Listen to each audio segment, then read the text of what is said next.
जय श्री राम दोस्तों, हमारे चैनल में आपका स्वागत है। मैं अबोध बाबा जी आपके लिए लेके आया हूँ एक और शिक्षाप्रद कहानी। तो आइए शुरुआत करते हैं। एक नगर में एक धनवान सेठ रहता था। अपने व्यापार के सिलसिले में उसका बाहर आना जाना लगा रहता था।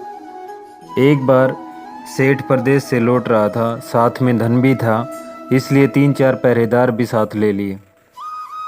लेकिन जब वह अपने नगर के नज़दीक पहुंचा तो सोचा, अब क्या डर, इन पहरेदारों को यदि मैं अपने साथ घर ले गया तो भोजन कराना पड़ेगा, अच्छा होगा यहीं से विदा कर दूं।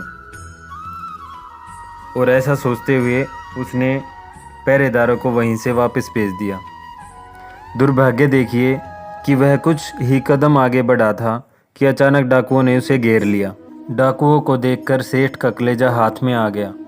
वह सोचने लगा, ऐसा अंदेशा होता तो पहरेदारों को क्यों छोड़ता, आज तो बिना मौत मरना पड़ेगा।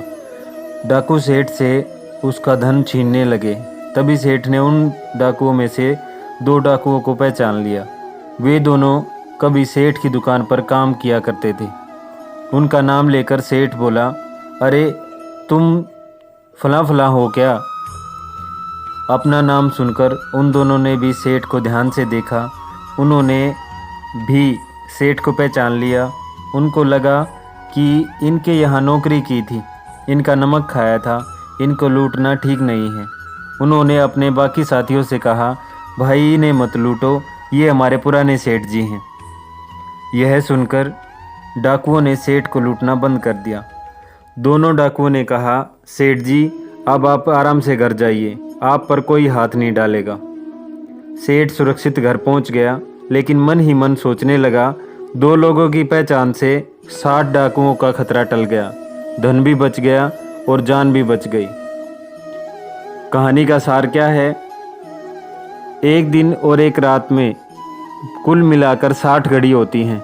अगर 2 घड़ी भी अच्छे कर्म किए जाएं तो बाकी बची 58 घड़ियों का दुष्प्रभाव दूर हो सकता है। इसलिए कहा गया है 58 घड़ी कर्म की और 2 घड़ी धर्म की। प्रेम से बोलिए जय श्री राम, जय श्री राम।